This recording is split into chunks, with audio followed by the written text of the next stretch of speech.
Welcome to The Explainer. Today, we're diving into a single, historic transfer that didn't just break records, but literally rewired the modern football economy. We're talking about Cristiano Ronaldo to Real Madrid, and how this one deal completely changed the way clubs operate, how fans consume the sport, and how billion-dollar empires are actually built from the ground up. Let's just wrap our heads around this number for a second. $1.288 billion. Real Madrid recently became the very first sports club in history to break that barrier in annual revenue for the 2025-2026 season. And the crazy part? That's without even counting player sales. But to really understand how they built this unshakable, money-making machine, we've got to rewind the clock a bit. Part 1. The ultimate Galactico vision.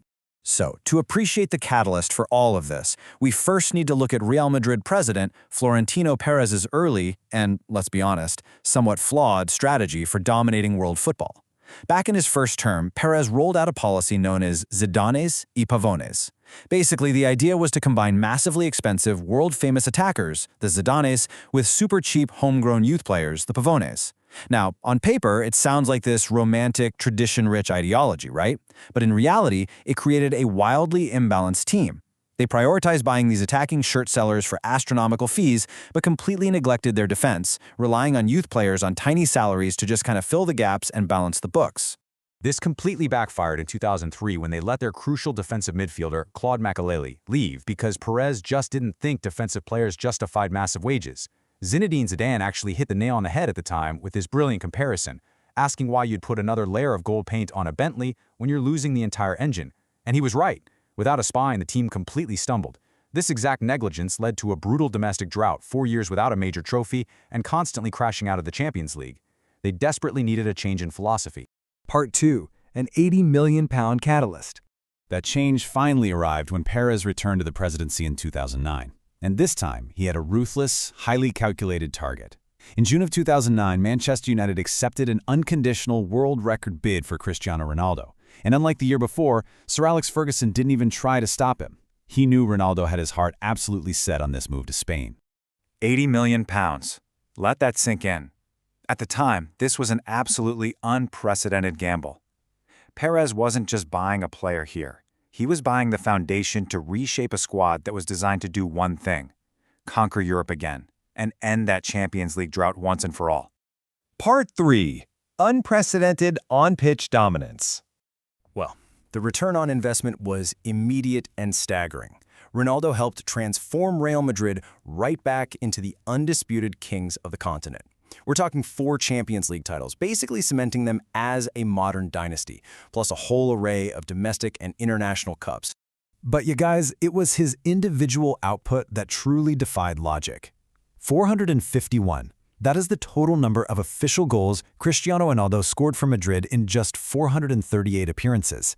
That is a mind-bending average of more than a goal a game, sustained over 9 whole seasons.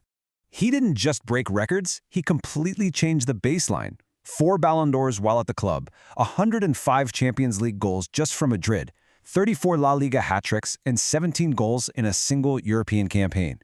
Before he arrived, scoring 40-plus goals a season was considered a once-in-a-lifetime miracle.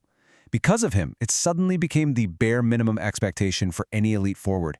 Part 4. The rivalry that remade football. Of course, he didn't do this in a vacuum, right? He arrived directly into the orbit of Barcelona's Lionel Messi, kicking off the greatest sporting rivalry of the modern era. And global brands, sponsors, and broadcasters absolutely ate this up. You had Ronaldo, the relentless, perfectly conditioned machine, going head-to-head with Messi, the natural, humble genius. It turned El Clasico into the ultimate global marketing masterpiece. This rivalry essentially rewired how we consume the sport. I mean, think about how fans argue online today. This era coincided perfectly with the social media boom. The sheer obsession with comparing the two pushed advanced stats like expected goals right into the mainstream, because fans literally needed data to prove who was better. And beyond that, Ronaldo's extreme physical dedication forced clubs globally to massively invest in sports science and elite diets just to try and keep up.